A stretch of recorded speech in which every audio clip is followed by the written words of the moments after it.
Welcome back to Mangastorian's Complete Story Series. Today, we're going to be covering Berserk, chapter 139 to 143.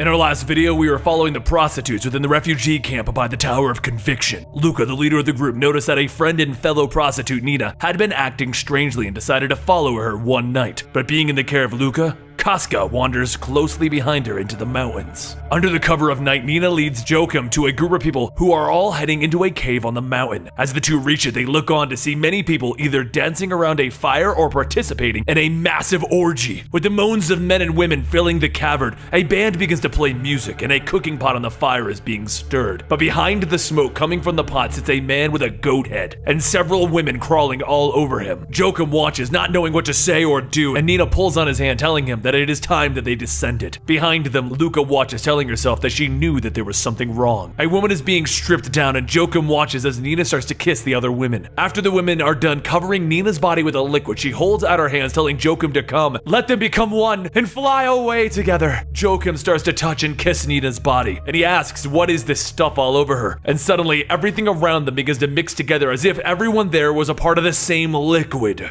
Joachim watches as his hand pushes through Nina's breast, and he says that it must be an illusion, and then he looks up to see a figure in the smoke above the cooking pot. A woman pleasures herself, and a shaman calls out that it is the fire goddess. But still above in the entrance, Luca watches and states that this can't be real. There must be something being made in that cauldron that is making everyone see these things. As the two get up, Nina takes Joachim to the goat-headed man and tells him that she has brought a person who wishes to convert. The goat-headed man starts talking in a strange language, and Nina translates that from this day forward, he will speak nothing but ill of God. And Nina hands over a bowl, stating that this will be his last test. Drink this and it'll become one of them. As the steaming bowl reaches Joachim's lips, he begins drinking, and then he notices something solid, and he opens up his mouth, and with his tongue, he pushes out a finger, and then he throws the bowl to the ground, seeing more body parts within it. He looks over at the cauldron to see the man stirring it lift up a searing human body, and many more within it. Everyone gets up and they begin to chase him, and as they reach him, they push him over the ledge of the mountain. Nina watches and she smiles as everyone returns to the cavern, and she stays there. She begins to laugh, and through it, Nina starts to cry, asking why. But as she's crying, she hears something as she turns back to see Luca staring at her. Luca starts to walk closer, and Nina yells at her to stop and throws rocks. The rock hits Luca in the head, and Luca continues coming forward. She shouts to stay back or she will jump, and seeing Luca not listening, Nina asks, is that what she wants? She can't forgive her for what happened. Is she here to pity her? Is she turned on by what she saw? As Luca stands before Nina, Nina says that she'll do it. She will call her friends back, and they will rip her to pieces. With a stern look, Luca slaps Nina and begins spanking her like a child. Luca doesn't stop until Nina is sobbing, begging her not to, and then she hugs her. She's just a silly girl. Nina tries to talk through her crying. They're just gonna go back home. As the two head out, they see a group of people surrounding someone, and as they look closer, they see that it's Casca. The men start to get closer to Casca, and one mentions that they know her. She's one of the girls that Nina hangs out with, and she has syphilis. Another man says, hang on. He wants to see what her face looks like, and he starts to rip away at the bandages. As the cloth falls, he says, what do we have here? She's pretty, and let's see what else is underneath these clothing. The men begin to tear away at Casca's clothes, and then they see the bleeding brand on her chest. Casca's eyes widen as she flashes back to the night of the eclipse, with all of the demons holding her down and surrounding her. She then screams, and the men back off. Luca charges in to rescue her, but suddenly everyone stops to look up. Above them are several spirit heads, and they begin to possess some of the people. One man asks another if he's alright, and as he responds, he bites down on the man's face, telling him that he's hungry. After ripping a chunk of his face out, more spirits start to latch onto people, and they all start to tear at each other. Luca asks what's going on, and in the middle of it all, Luca sees Casca just standing there. She says that there is no way that they could be here just because of her, and then the spirits turn to Casca. But before they can bite into her, a dark swirl appears before Casca, and she sees that it is a deformed child. The spirits see it, and they start to let go of the human bodies, letting them fall to the ground. Casca reaches out for the infant, and as she tries to pull it in, it fades away. The men start to get up, calling out that she's a witch, and then they begin to bow before her. Meanwhile, at the bottom of the mountain, the figure from before sees Joachim's body, and he drags it out of the river.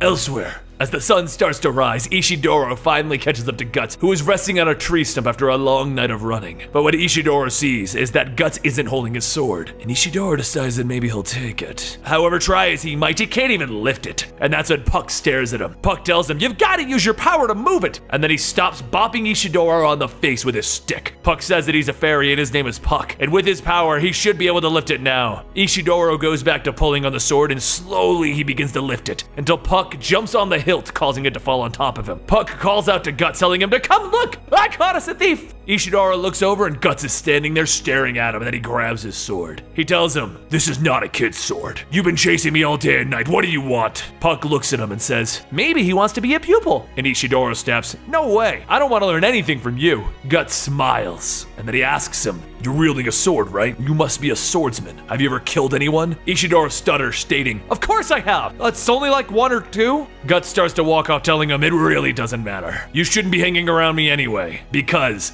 they are here. Ishidara runs up to Guts, asking, "Who?" And then off in the distance, the dust begins to rise. Suddenly his eyes light up, realizing what he's seeing, and he asks, "How are those wagon wheels moving on their own?" And then the undead on the wheels start calling out. One of the wheels jets forward towards Ishidara, and as he runs, a force brushes over his head with enough power that it pulls at his skin. Guts swings the Dragon Slayer, destroying that wheel, and the others start to call out to him. Guts grits his teeth, telling him that he doesn't have time for this, and he begins running through the wheel, tearing apart everything. As more of the wheels get closer, Puck says, "You got a sword, right? Use it!" Ishidara turns back and he swings his sword, hitting the wheel, except the blade bounces off and it snaps. Ishidara and Puck stare at the broken sword, and suddenly Guts steps in, crushing everything, and he grabs Ishidara.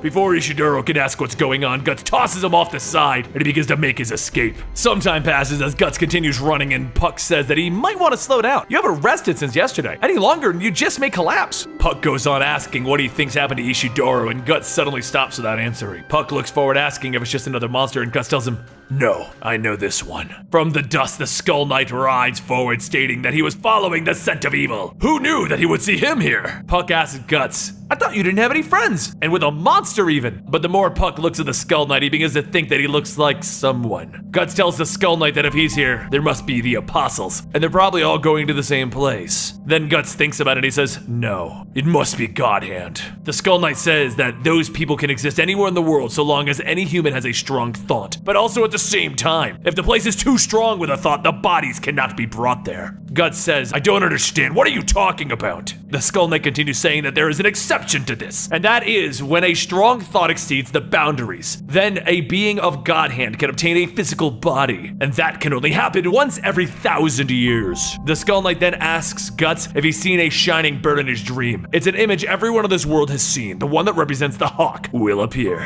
Guts stands listening, but before he can even ask anything, the Skull Knight goes on. "The woman that was once with you, perhaps she too is at this place where you are going, almost like she is drawing you there. And there's also something else. Something similar to what happened during the eclipse." Guts asks if what he is saying is that the eclipse will return. The Skull Knight says, "It's sad, but humans cannot change God's plan. What is about to happen will happen." Guts says that he knows. He was once told by a monster that his future would result in death during the eclipse, but here he is. It doesn't matter how hard or bloody the fight will be, he and Casca will continue to live. And this time, they will be using his own power so that they survive. The Skull Knight laughs.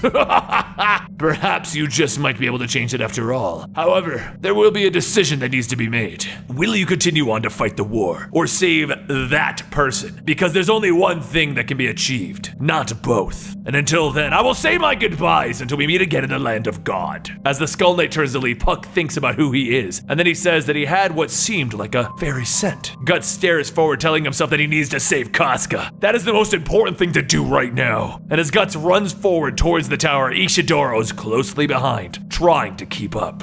Meanwhile, back at the tower, Farnese remembers back to when she was a child laying in bed, unable to sleep. It was then that she heard a roaring, and when she looked out her window, she saw a wonderful pillar of flame. Within the light were shadows dancing and swaying, like it was a sort of festival. And now as the heretics stand at the stakes, Farnese gives the orders to set those fires. Jerome watches as the orders are given to burn people, asking, how can she be so quick to light the flames? Another knight asks if he doesn't know much about her. When she was a child, her room faced the town square where the heretics were condemned. And that was when she became involved, even to the point of starting the fires. But as a boy watches the fires taking the prisoners, he begins to call out for his father. Another man in the crowd walks up to the boy asking if he's a heretic, like his father. He should prove to him that he isn't, or they'll just throw him into the fire as well. The boy tries to tell him that he isn't, and then a sword appears at the man's throat. Serpigo tells the man, do not worry, the boy is blameless. It was established on the eve of his father's trial. And the man says, Is that so? Well, he'll be on his way then. Serpico turns to the boy and tells him, don't worry, you don't owe me anything. And as Serpico walks, he watches the burnings and stares. He then says to Farnese that his condition has not improved. If it would be possible, he would like to take a short break. Farnese tells him that he may, but it is also his responsibility to maintain his health. A short while later, Serpico sits on a bench telling himself that no matter how hard he tries, it still seems like he cannot handle watching that sort of thing. A voice calls out stating that what he did was good, and Jerome takes off his helmet. Jerome sits down saying that he decided to take a break too, and then he asks what's bothering him. Serpico quietly says that him and that boy earlier had something in common. 3 years ago, he watched his mother burn at the stake. Jerome jumps up bowing, stating that he's so sorry. He didn't mean to bring that up, and Serpico tells him that it's alright, so there's no need to be formal about apologizing. As he walks away, Jerome thinks that if his mother was burned 3 years ago, there's no way that. However, later that night, Farnese lays down for the evening thinking about back to when she was a child and how she was unable to resist the roaring that she heard. Everything in the flames' shadows were dancing and there was a smell of burning meat. One night while watching a burning, she was handed a torch and out of fear she threw it into the fire. Except something marvelous happened and the shadows came back to play. So more and more she would be the one to throw the torches. And with watching the shadows moving all around her, she also felt the warmth coming from inside of her. These sights would bring an overwhelming feeling of pleasure and ecstasy. So much so that she would give into those desires. But in the end, Farnese lays in her bed telling herself that she isn't wrong for what she does.